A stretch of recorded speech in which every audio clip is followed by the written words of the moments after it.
Olá, espectadores do canal Israel no Caminho, youtuber espectadores. Hoje, meu nome é Zilda Zivian, aqui de São Paulo, e o Rubens está Zerbach, no Rio de Janeiro. Nós estaremos conduzindo um estudo do livro aos Hebreus. E eu vou iniciar esse estudo e o Rubens vai dar a sequência. Esta é uma carta de Shaul, Paulo, emissário de Yeshua. Na Bíblia judaica completa, no capítulo 1, ele inicia escrevendo que no passado, Deus falou muitas vezes e de várias maneiras aos nossos antepassados, por meio dos profetas, mas agora falou-nos por meio do Filho, a quem constituiu herdeiro de todas as coisas e por meio de quem fez o universo. Este Filho é o resplendor da glória de Deus e a expressão exata do seu ser, sustentando tudo o que existe por sua palavra poderosa.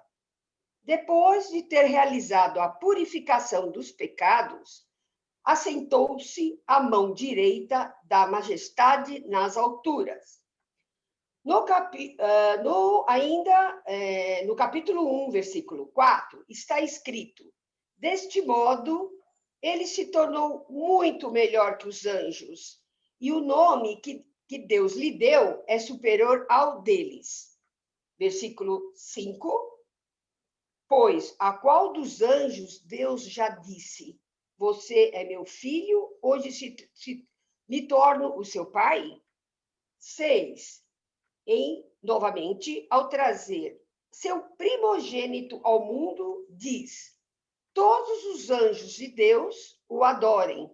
Versículo 8, mas a respeito do Filho diz: o teu trono, ó Deus, permanecerá para todo sempre. Governas teu reino com cetro de equidade. Amas a justiça e odeias a iniquidade. Portanto, ó Deus, teu Deus te ungiu com óleo de alegria, preferindo-te a teus companheiros. Versículo 10. No princípio, Senhor, firmaste os fundamentos da terra, o céu é obra das tuas mãos. Versículo 11. Eles perecerão, mas tu permanecerás. Eles envelhecerão como roupas, e tu os enrolarás como um manto. Sim, eles serão trocados como peças usadas, mas tu permaneces o mesmo. Os teus anos jamais terão fim. Em Hebreus 10, versículo 19, portanto, temos plena confiança para entrar no lugar santíssimo, pelo sangue de Yeshua. Versículo 20, ele o inaugurou para nós, o novo e vivo caminho por meio do véu, isto é, do seu corpo. Versículo 21, temos também um grande Cohen, sacerdote sobre a casa de Deus. Versículo 22, dessa forma, aproximemo-nos do lugar sagrado com o coração sincero, na certeza plena, que procede da confiança e com plena convicção de fé, com o coração limpo pela aspersão, para nos purificar da consciência culpada e tendo o corpo lavado com a água pura. 23.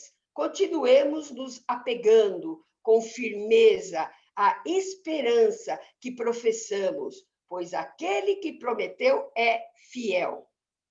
Versículo 35. Por isso, não abram mão da confiança que vocês têm.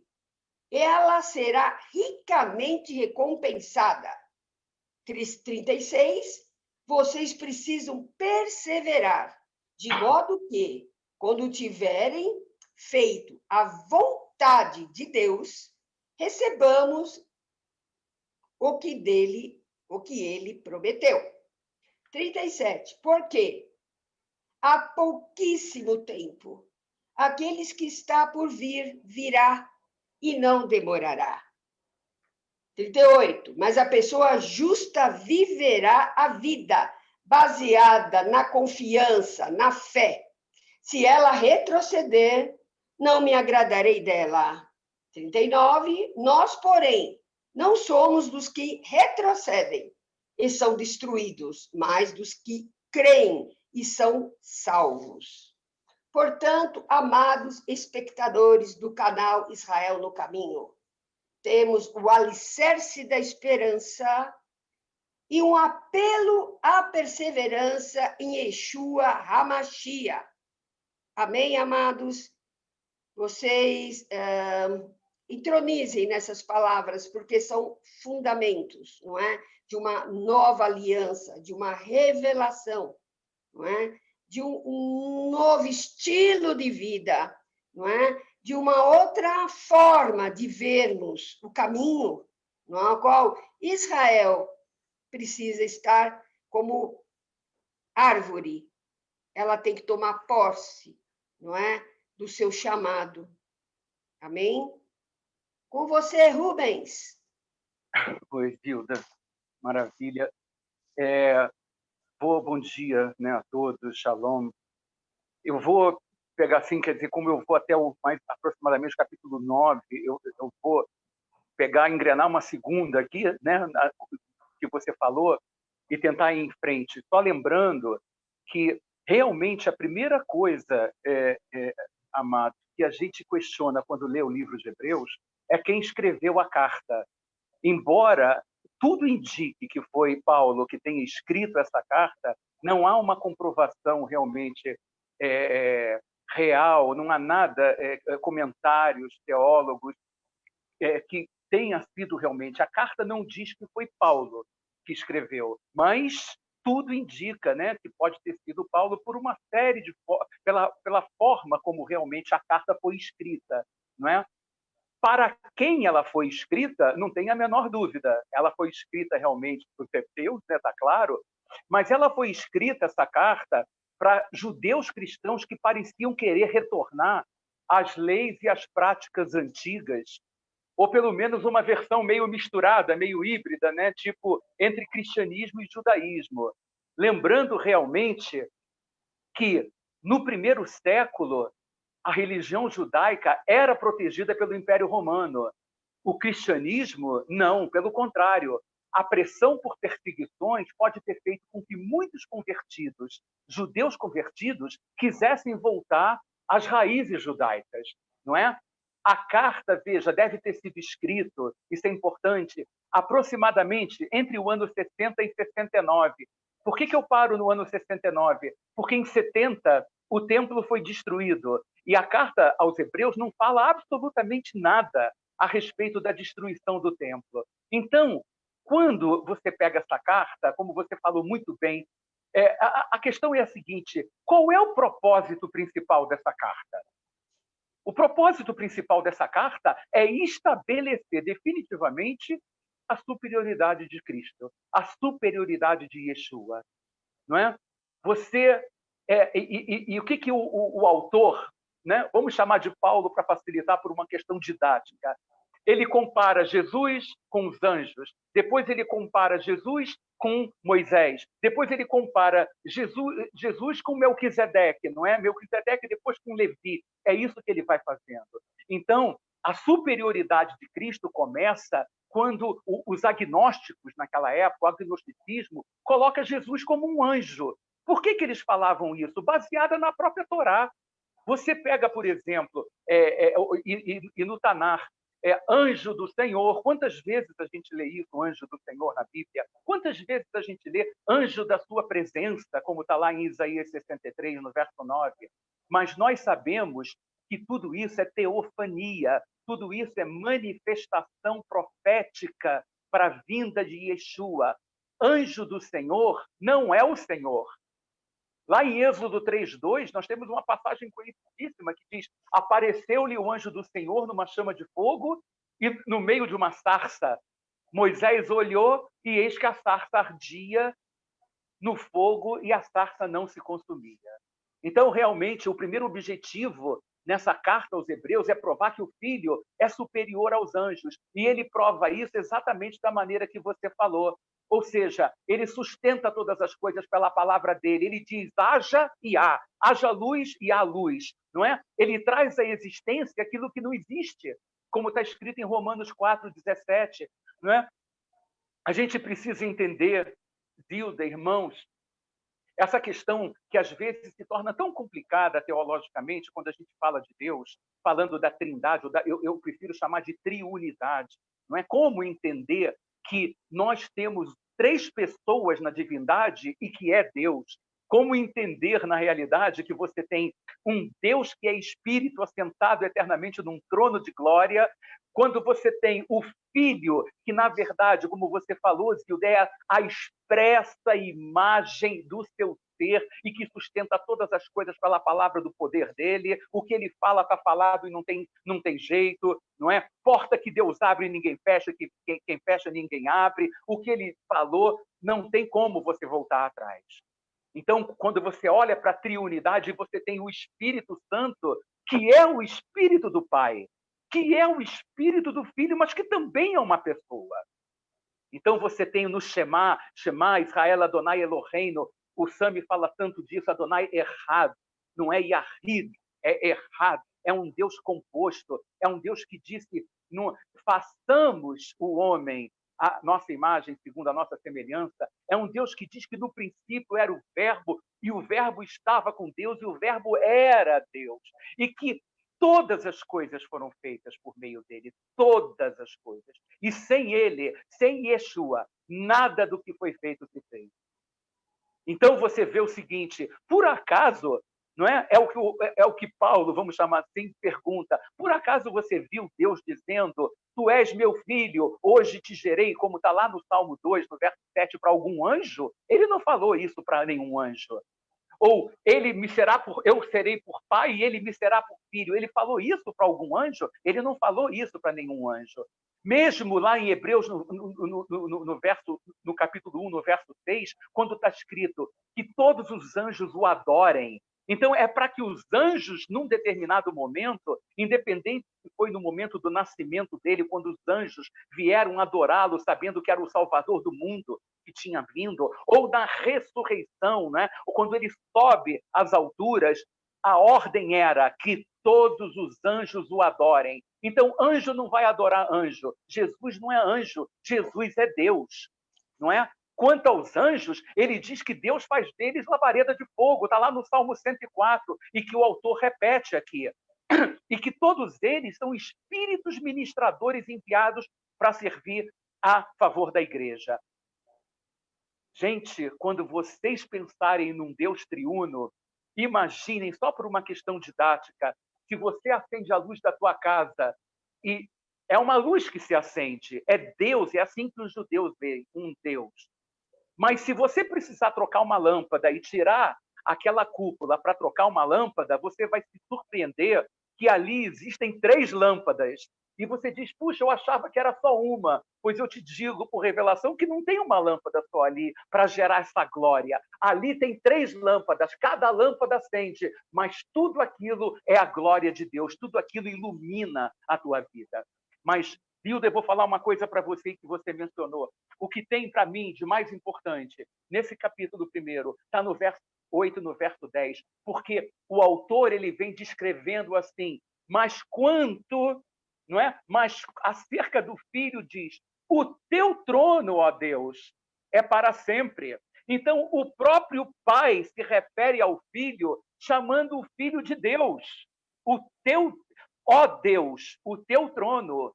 O autor está escrevendo, dizendo que o pai se refere ao filho como Deus. Eu não encontro outra menção sobre isso em toda a palavra de Deus. E no verso 10, mais do que isso, ele diz, Tu, Senhor, no princípio fundaste a terra, e os céus são obras de tuas mãos. Então, o próprio Pai chama o Filho e reconhece o Filho como Senhor, e tudo foi feito. Por que ele diz que a terra e os céus foram obras das mãos dele? Porque todas as coisas foram feitas por meio dele, e sem ele nada do que foi feito se fez. Então, quando você passa, então, para o capítulo 2 dessa carta aos Hebreus, você vê que o autor chama a atenção para que não houvesse nenhuma negligência em relação à palavra de Deus e à verdade da salvação, como você mencionou, no sangue de Cristo. E diz que não foi a anjos que Deus sujeitou o mundo vindouro. Não foi a anjos que Deus sujeitou o mundo vindouro. Ou seja, o plano de Deus com a humanidade, através da salvação na cruz do Calvário, ele, na verdade, está deixando muito claro, nesse capítulo 2, que Cristo não morreu por anjos. E mais do que isso, que nenhum anjo morreu numa cruz por nós. Então, ele está deixando claro, olha só, pessoal, vocês que se converteram agora, esqueçam essa história de que Jesus é um anjo. Jesus não é anjo. Ou seja, como diz um dos trechos no capítulo 2, visto, pois, que os filhos têm participação comum de carne e sangue, destes também ele, igualmente, participou. Ele se fez carne, para que por sua morte destruísse aquele que tem o poder da morte, ou seja, o diabo, e livrasse todos nós, que pelo pavor da morte estávamos sujeitos à escravidão por toda a vida. Pois ele, evidentemente, não socorre a anjos, ou seja, anjos não são feitos de carne e sangue. Ele não se fez anjo, ele se fez carne e sangue, mas socorre a descendência de Abraão, que somos nós. Por isso, convinha que em todas as coisas ele se tornasse semelhante a cada um de nós, semelhante aos homens, para ser misericordioso e fiel sumo sacerdote nas coisas concernentes a Deus e para fazer propiciação pelos nossos pecados.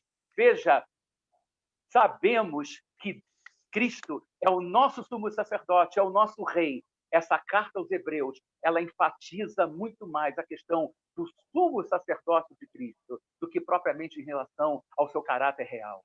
No capítulo 3, o que acontece? Aqueles judeus que se converteram começam a questionar qual era a necessidade de um Salvador, se nós já temos Moisés. Muitos até hoje questionam isso. Mas o pior é que muitos que já haviam entregue suas vidas a Yeshua começaram a questionar, peraí, será que nós não demos um passo errado?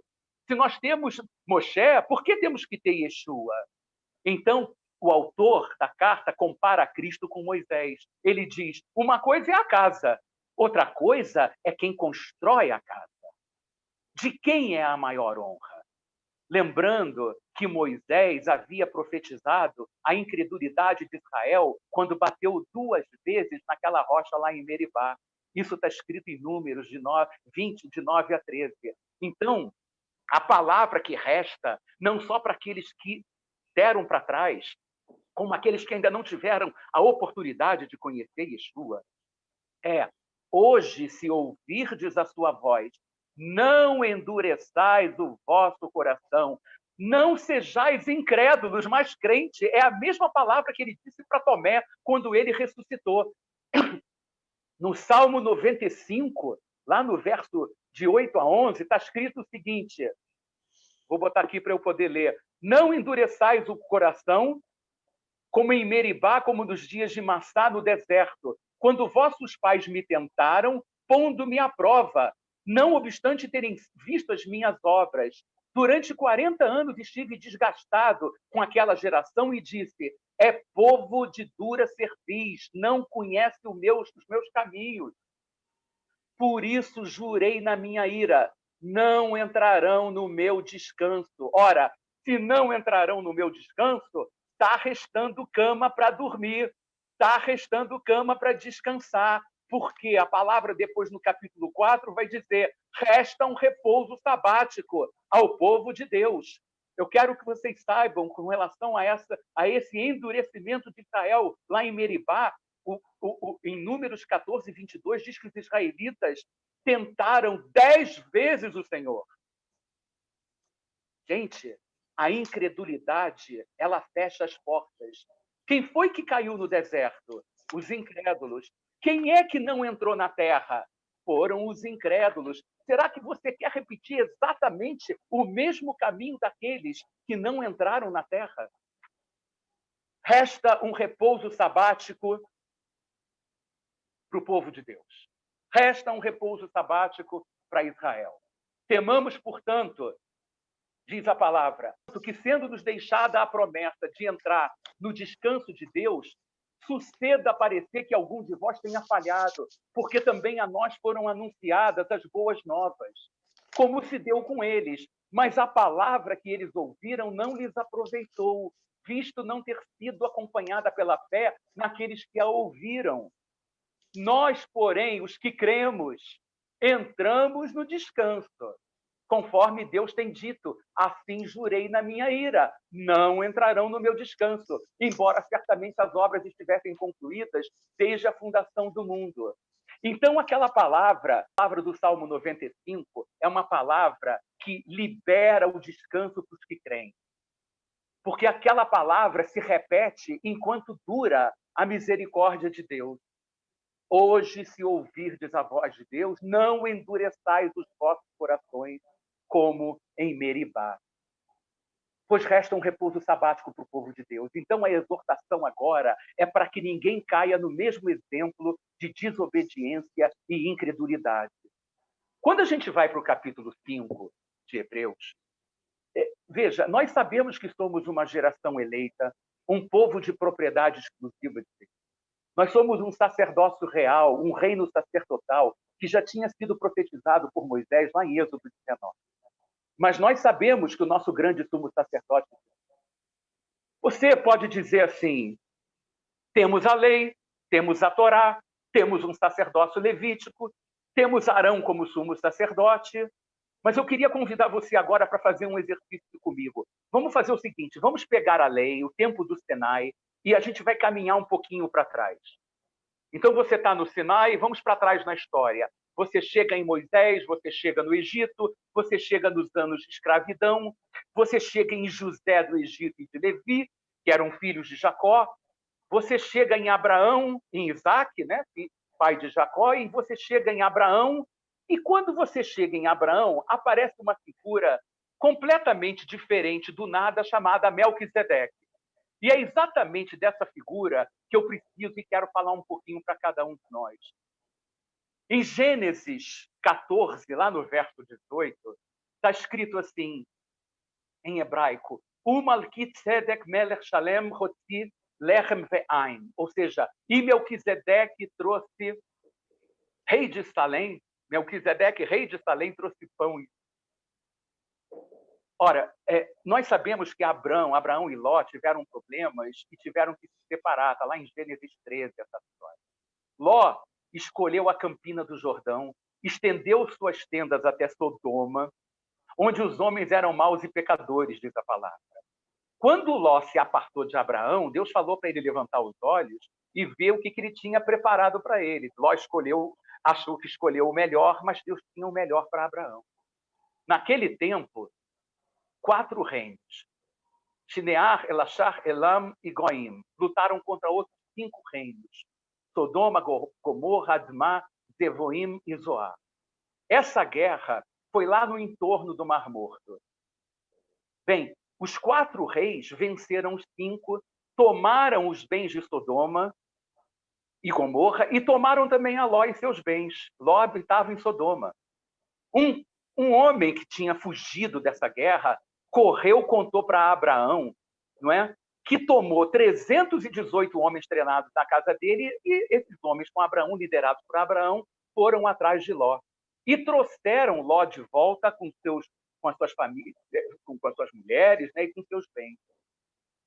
De repente, lá no texto de Gênesis 14, de 18 a 20, diz assim, Melquisedeque, rei de Salém, trouxe pão e vinho, era sacerdote do Deus Altíssimo, como eu falei antes. Aí continua o texto. Abençoou ele a Abraão e disse, bendito, ainda era Abrão naquela época, bendito seja Abrão pelo Deus Altíssimo, que possui os céus e a terra. E bendito seja o Deus Altíssimo, que entregou os teus adversários nas tuas mãos. E então, depois daquilo, Abraão lhe deu o dízimo de tudo, até dos despojos de livro. Cai uma pessoa de paraquedas, trazendo pão e vinho, não é? Que é uma prefiguração, uma alusão evidente da ceia. Ele abençoa a Abraão, que era aquele que ia receber as promessas de Deus. E rende graças a Deus por ter entregue os adversários nas mãos dele. E então, em reconhecimento àquela autoridade e àquele sacerdócio, Abraão lhe dá o dízimo de tudo. A primeira atenção que a gente deve ter sobre essa figura, chamada Melquisedeque, é a interpretação do nome. Malkitzedek Melech Shalem, o meu rei de justiça e de paz. Ou seja, no espírito, Abraão reconheceu um sacerdócio superior ao lhe dar o dízimo de tudo. Segunda coisa, diz a palavra, sem pai, sem mãe, sem genealogia, sem princípio de dias ou fim de vida, sendo semelhante ao Filho de Deus. Permanece sacerdote para sempre. Opa, sacerdote para sempre? Da onde que foi escrito, aonde que está escrito que esse tal Melquisedeque seria sacerdote, né? Tu és sacerdote para sempre, segundo a ordem de Melquisedeque. A gente precisa retornar, então, ao Salmo 110 e analisar o verso primeiro, diz, traduzido na língua portuguesa, sempre diz assim, disse o Senhor ao meu Senhor. No original, em hebraico, diz assim, Ledavi mismor neum Yehová ladoni, shev lemini adashit oivecha hadom leraglecha. Disse o Senhor ao meu Senhor, literalmente disse o pai ao filho, assenta-te à minha direita até que eu ponha os inimigos por escabelo dos teus pés. E quando chega no versículo 4, em hebraico diz, Nishva Yehová velo inachem. O Senhor não se arrependerá, não se lamentará. Atako en leolam al-vrati Malkisedek. Tu és sacerdote para sempre, segundo a ordem de Melquisedeque. Jurou o Senhor, não se arrependerá. Tu és sacerdote para sempre, segundo a ordem, a maneira, a razão, segundo as premissas de Melquisedeque. É exatamente esse Adoni do verso 1 do Salmo 110, não é? Esse Senhor que o Pai diz que vai ser sacerdote eterno. E que agora eu pergunto, e o que é essa ordem, ou essa maneira, ou essas premissas de Melquisedeque, segundo a ordem de Melquisedeque? É a ordem que aponta para a eternidade. É a ordem que aponta para um rei de justiça. É a ordem que aponta para um rei de paz. É a ordem que te deixa à destra de Deus, porque estamos assentados com ele nos lugares celestiais. Ou seja, é uma ordem que te dá vitória contra todos os nossos inimigos. O Salmo 110, no verso 5, muito importante, diz, o Senhor está à tua direita, ferirá os reis no dia da sua ira. E foi isso que foi perfeitamente profetizado em Gênesis 14, 20. O Senhor entregou os inimigos nas mãos de Abraão. E nós temos as promessas de Abraão. Então, se os inimigos vão ser livres, se ele vai ser livre dos inimigos, nós também seremos. Assim como em Cristo tem entregue todos os inimigos pela cruz dele nas nossas mãos.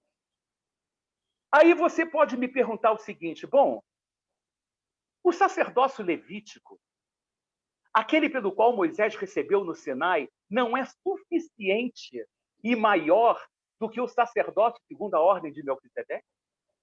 Bom, nós sabemos que os levitas, os Kohanim, eles tinham ordem, segundo a lei, de tomarem o dízimo do povo, ou seja, o povo trazia os dízimos para os levitas, cuja ascendência era Levi, filho de Jacó, filho de Isaac, filho de Abraão, mas Abraão tomou profeticamente desse dízimo e deu esse dízimo a quem era superior.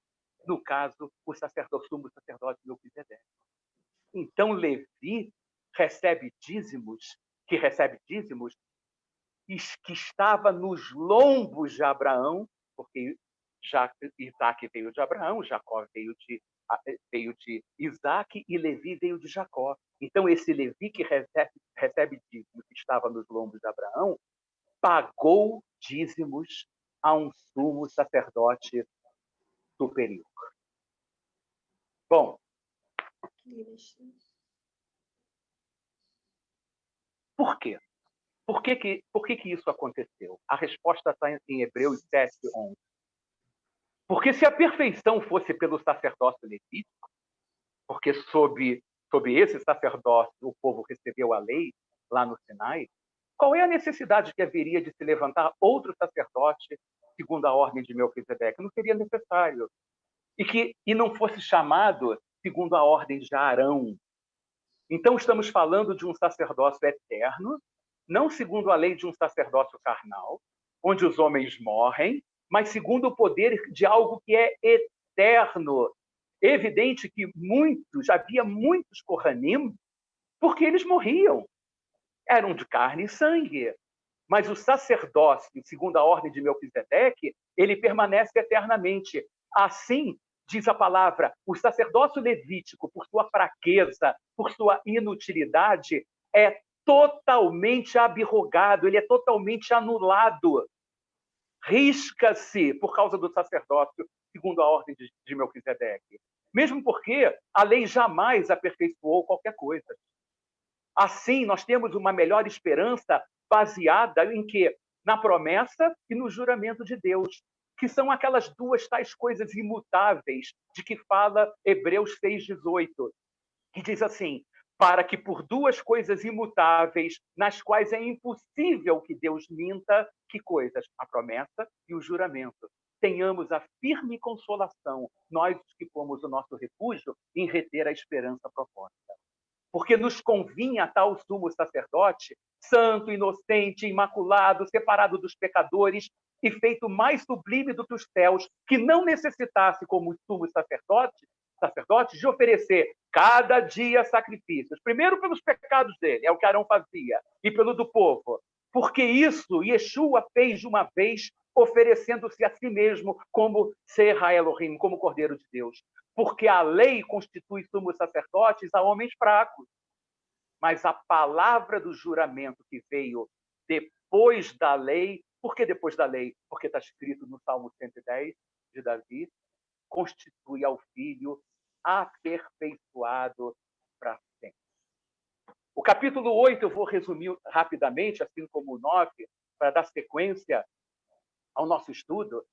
Eu quero dizer o seguinte: o ponto principal que estamos dizendo é que temos um sacerdote tal, que está assentado à destra do trono da majestade, ministro do santuário e do verdadeiro tabernáculo, o qual o Senhor fundou e não o homem.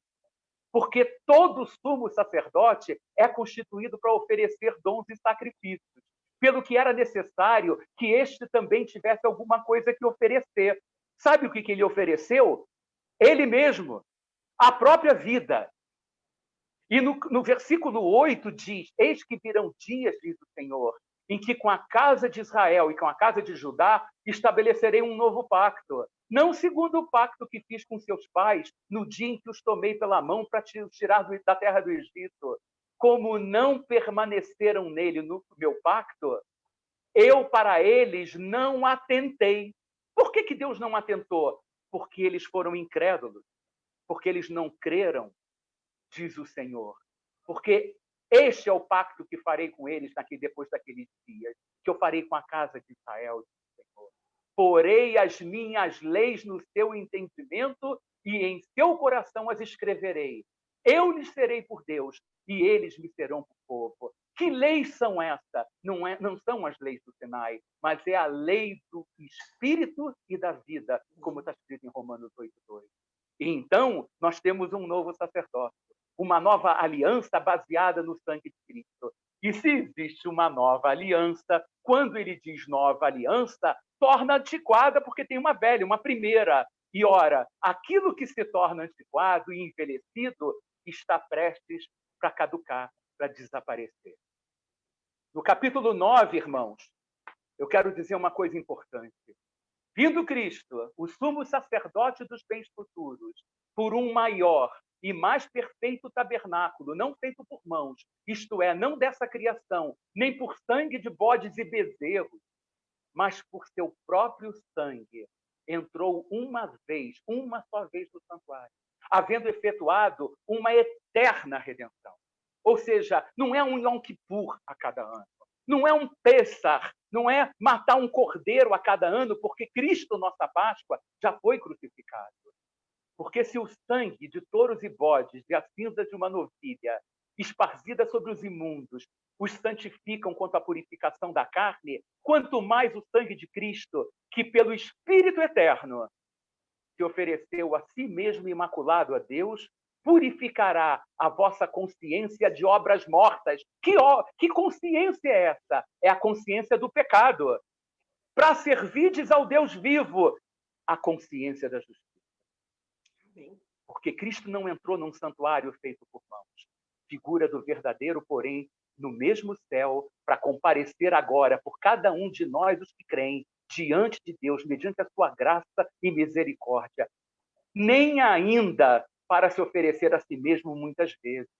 Você não vai matar Cristo cada vez e o expô-lo ao vitupério, à vergonha.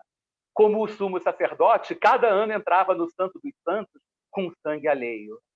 Ora, nesse caso, seria necessário que ele tivesse sofrido muitas vezes desde a fundação do mundo. Aí você mataria ele cada vez. Agora, porém, ao se cumprirem os tempos, se manifestou uma única vez por todas para aniquilar o pecado pelo sacrifício mesmo. O pecado foi aniquilado na cruz. A natureza do pecado foi aniquilada na cruz. Por isso, mesmo que nós ainda pequemos, mesmo que nós ainda tropecemos, a nossa natureza já não é mais uma natureza de pecado. A natureza que nós carregamos no nosso espírito não é mais a natureza bios. A natureza que nós carregamos é a natureza zoe. A natureza de Deus habita dentro de nós. E por causa dessa realidade, a vida de Deus está em nós e por isso nós podemos afirmar que nós não temos mais a natureza de pecado, de pecador. Nós não somos mais pecadores, mas nós somos santos. E assim, como aos homens está ordenado morrerem uma só vez, vindo depois disso o juízo, que me perdoem os espíritas, assim também Cristo, tendo se oferecido uma vez para tirar os pecados de muitos, aparecerá segunda vez, aleluia, sem pecado aos que o aguardam para a salvação. Maranata, Maranatá. Zilda, é isso que Deus colocou no meu coração. Amém. Vou passar a palavra de volta a você agora. Tá. Amém. Rubens, você é sempre muito profundo, muito esclarecedor, né? Trazendo a palavra e trazendo revelação, né? Para nós. Então, com muita alegria, né? Eu recebo e eu creio que os nossos youtubers, espectadores estão também recebendo. Mas eu gostaria de finalizar, porque assim como você colocou, é uma carta aos hebreus que queriam retroceder, ou seja, uma igreja, não é? Uma congregação de hebreus, judeus messiânicos, ok? Então, é importante, para fechar esse estudo, o capítulo 13, não é? Onde existem as exortações finais. E eu vou citar, né? Vou na sequência, mas isso serve para nós hoje, que estamos nas congregações, né? Junto com irmãos gentios, não é? Para a igreja nesse tempo, não é? A igreja que foi deixado para os apóstolos e para os discípulos, certo? Então, o que ele exorta de que maneira? Sejam constantes no amor fraternal, não se esqueçam da hospitalidade, lembre-se dos que estão na prisão, dos que estão sendo maltratados. O casamento deve ser honrado por todos. Conservem-se livre do amor ao dinheiro e contentem-se com o que vocês têm. Lembre-se dos seus líderes que lhe falaram a palavra de Deus. Jesus Cristo é o mesmo ontem, hoje e para sempre. Não se deixem levar pelos diversos ensinos estranhos. É bom que o nosso coração seja fortalecido pela graça e não por alimentos cerimoniais, os quais não têm valor para aquele que os comem. Saiamos até Jesus, fora do acampamento, suportando a desonra que ele suportou. Pois não temos aqui nenhuma cidade permanente, mas buscamos aquela que há de vir. Ofereçamos continuamente a Deus um sacrifício de louvor, que é fruto de lábios que confessam o seu nome. Continuando, não se esqueçam de fazer o bem e de repartir com os outros o que vocês têm. Obedeçam os seus líderes e submetam-se à autoridade deles. Orem por pastores, missionários, que façamos a vontade dele e opere em nós o que é agradável, mediante Jesus Cristo, o nosso Senhor Jesus, o grande pastor das ovelhas, a quem seja a glória para o todo sempre. Amém. Então, essas exortações são umas exortações do Novo Testamento, do novo e vivo caminho, no qual precisamos exercer. Porque o Senhor deixou muito claro: ide. E como vocês têm que se comportar como congregação. Então, essas são exortações que chegam a ser exortações mesmo, para que nós fiquemos atentos, que além da revelação que muitos de nós têm, muitos terão ainda até a volta, né? E outros ainda não terão e vão ranger os dentes quando Yeshua voltar, né? Sua segunda vinda, muitos vão se arrepender, não é? Mas é o tempo que a verdade seja revelado, não é? Ouçam o que está sendo dito, porque ainda há tempo. Existirá um momento que esse tempo ele vai se expirar. E nós não teremos essa oportunidade da salvação e da vida eterna. Amém? Muito obrigado, Rubens, por essa parceria, por esse estudo e por toda essa revelação. Amém? Obrigada, viu? A paz, espectadores, que nós possamos compartilhar, né? O canal Israel no Caminho, porque ele é feito com muito carinho, com muita reverência, com muito respeito à palavra de Deus, não é? Nós temos nos esforçado para chegar ao maior número de pessoas que possam estar ouvindo tudo o que tem acontecido, testemunhos, estudo, né? Toda semana, né? Os para-choques, né? Todas as semanas, e a gente tem sido tão abençoado, né? Com tudo isso. Então, um abraço para vocês, até a próxima oportunidade. Amém? Se quiser fazer teu fechamento aí, Rubens, pode fazer. Eu queria só agradecer a você, Zilda, parceria tremenda, sabe? Vamos fazer outras e nós temos um único objetivo, que é fazer com que aqueles que verdadeiramente não tiveram ainda a oportunidade que nós tivemos, esse privilégio de saber que Jesus é Deus, que Yeshua HaMashiach é o Messias, que o nosso povo espera e que vai se surpreender no final dos tempos, quando vier aquele que está com as mãos marcadas, né, na verdade, não é? A minha oração é para que esses nossos irmãos, esses nossos amigos, já falo irmãos pela fé, que eles abram o coração de uma forma diferente, que não pereçam nas areias do deserto como nossos pais, nossos antepassados, né, pereceram, que eles possam desfrutar desse repouso sabático que nós já estamos desfrutando desde agora pela fé, não é? Porque existe um repouso sabático reservado ao povo de Deus. Shalom a todos.